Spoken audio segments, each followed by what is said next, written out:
What's good? What's good? This your boy DJ Cree back with another video, man. Hey, the internet cannot stop reacting to this Kendrick Lamar and Drake resurgence of beef. And, Drake just made it bad by, filing a petition to possibly file a lawsuit. It's just making everything look bad. And he's like doing it double time. But, your boy Rory from the Rory and Mal podcast reacted. He had something to say. Gilbert Arenas, Matt Barnes and Rob Markman. And we're going to get into Rory first. The glazing got to come first. Here we go.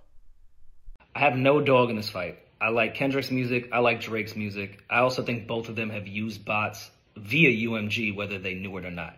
What stood out to me in that paperwork was the accusation that UMG lowered their licensing rate by 30% for Not Like Us. Just a quick history lesson. How we even got to the value of what a stream is was based off Spotify and the three majors negotiating on what that value would be. What makes it even crazier is all three majors have actual stock and ownership within Spotify. That would be illegal in any other business in the world, but it's a music industry, so anything can fly. To the point that I worked at a major when Spotify went public, and they emailed all of us as employees and said, you cannot buy stock because that would be insider trading. Now imagine you're an artist and you know that the people that own your music plus the people that distribute your music, which is a whole separate tech company, are in cahoots to define what a dollar means within the music industry. And then you later find out that for one artist and one song, they devalued that dollar. You wouldn't have an issue with it? Now, to be fully transparent and honest, I love Rory and Mal. I love their show. You know what I'm saying? Almost just as much as I love Joe Budden's show. But this is glazing. this is glazing, yo. First off, by trying to inquire about somebody cheating at streams, even though the company's built on marketing and things, record labels are built on, marketing, pushing artists and not pushing them and all that. That is actually, standard. Like, we got to get up out of this fake stream versus real streams. Anything can be inflated to make it look bigger. That's what the entertainment world does. They do a lot of marketing campaigns and doing a lot of things and advertisements to make things look bigger or grandioso, so that people will go out and support or buy or do whatever with their favorite artist or entertainer. Like, the basis of these lawsuits are crazy. They're doing an inquiry to see, saying, can we, find some details, but they're not going to do that. They're not going to do that. And all they're going to do really is give them some fake paperwork about, how they're spending all this money on this ad, this thing, this influencer, this, that. And it's not going to hold water. But anyway, let's go to Rob Markman and his take on what actually happened with Drake's team. Here we go. I'll tell you one further, and I'm gonna be honest, and I haven't said this, and I was approached during the battle by a team connected with the OVO side and asked me to show the boys some love. Again, I was being as unbiased as possible. I was calling it like I see it, but they asked me, yo, we know you're unbiased. Really said it. We know you're unbiased.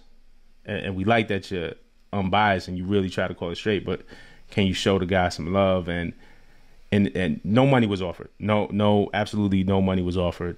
But, they kind of offer some things, some information, some access, and say, yo, and we'll make it that you could play his songs in your videos. We'll whitelist it.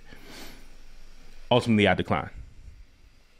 ultimately I declined for my own personal reasons. I just feel like my allegiance is to y'all.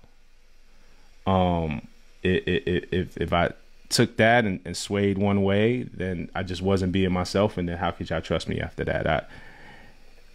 I never thought I would talk about it, but in reading this, all I'm saying is both sides.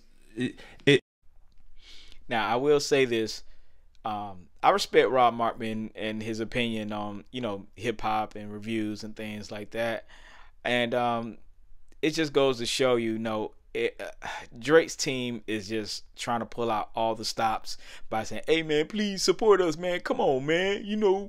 And it's a weird thing right now for Drake to be begging for support. Like, just make good music, man. We gonna forget about this. We're gonna forget about it. But let's go over to your boy Gilbert Arenas, man, and they're arguing the validity of the lawsuit and can they really sue for the pedo comments.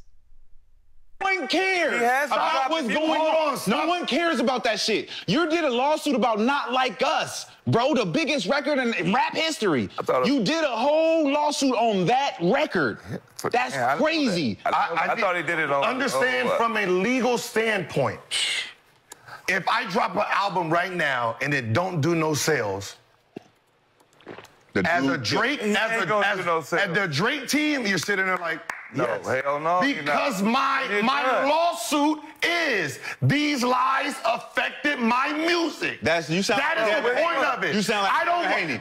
You sound like Devin Haney against Ryan Garcia. Cool, yes, I do that. Yes, you still got. Yeah, it don't matter. You're not realizing. Public. Okay, you're using public. I'm talking to fuck the public opinion. This is court. This is court right now. But I need to prove that this song fucked me up. But once you prove it, what happens once you prove it? It don't matter. I won $500 million. I don't give a fuck what happens. You can go disappear, right? I can disappear. So why don't you just disappear now? I can win $500 million. You just disappear without $500. That's you your gotta feeling. show that they was The worst. It doesn't mean anything. Again, this is one of those misguided things, man. I don't see Drake winning. I don't see with Drake winning. Like, they both said terrible things about each other. They said terrible things, and both could sue each other for the same things. Just because one person did more damage than the other, that's how it is in a fight. Somebody lose. If Drake would have won, would he have still sued Kendrick? No. Let's get off that. But anyway, let's go to Matt Barnes with the thinking about did Kendrick diss Lil Wayne? And I'll come back with some commentary. Here we go. Well, Kendrick just dropped on Friday, and obviously had everybody ears to it. GNX came out. What was your thought? 2024 has been heavy for Kendrick, and I was actually late. I'm finally just getting to it last night and this morning, but this shit is going for me. What'd you think of it? He jamming. That's what Kendrick do. I mean, I would never go against songs like that. You know what I'm saying? That's a show shot. You're just behaving. That shit jamming, and his content. The stuff he was saying in it. Is real deep. Even with the car. The car came out the year he was born. It was only the original one was black on the cover. So it's a lot of stuff that he's saying that's deep. And I didn't even take what he said about Wayne and Snoop as a diss. Yeah. I didn't take it that way. I don't think Wayne did too, but I think he still had to respond. But I don't think that should end up as a beef. With Kendrick and Wayne. I kind of feel like the song was dope. He responded to how Wayne. He kind of felt like he wanted Wayne to congratulate him too, because he looked up to Wayne. He used to jam Wayne. You know what I'm saying? But I feel how Wayne felt too. We coming home. This is my home. I'm the best rapper ever come from, So I look at it both sides, man. I just hope it don't end up in nothing negative. But if Wayne did come out with a song and responded, I wouldn't be mad. At the end of the day, I don't feel like it was a diss, but I do think it was a slight shot.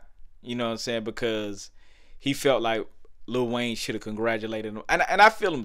Lil Wayne, you should have congratulated him, even though you were salty about not having the Super Bowl. you should have still congratulated him. And I do think it's a slight shot. I don't think it's a like one of those direct hits, but it's a shot in your direction. Like, hey, bro, what's happening with you? You ain't rocking with me. And then it makes Wayne look crazy because Wayne allegedly, reached out to Kendrick's team. Like, why are you reaching out to them if you couldn't even congratulate? You couldn't even be the bigger man and congratulate Kendrick when he got the Super Bowl. So I understand Kendrick not returning Wayne's phone call or even picking up the phone for him. I understand that, but I don't want to see neither one of them go at it. I respect Wayne a little too much, and Kendrick is on a great run. I say leave him alone. Let him do what he do. But it is what it is, man. What do y'all think about it? Make sure y'all like, comment, and subscribe. More content is on the way. Peace.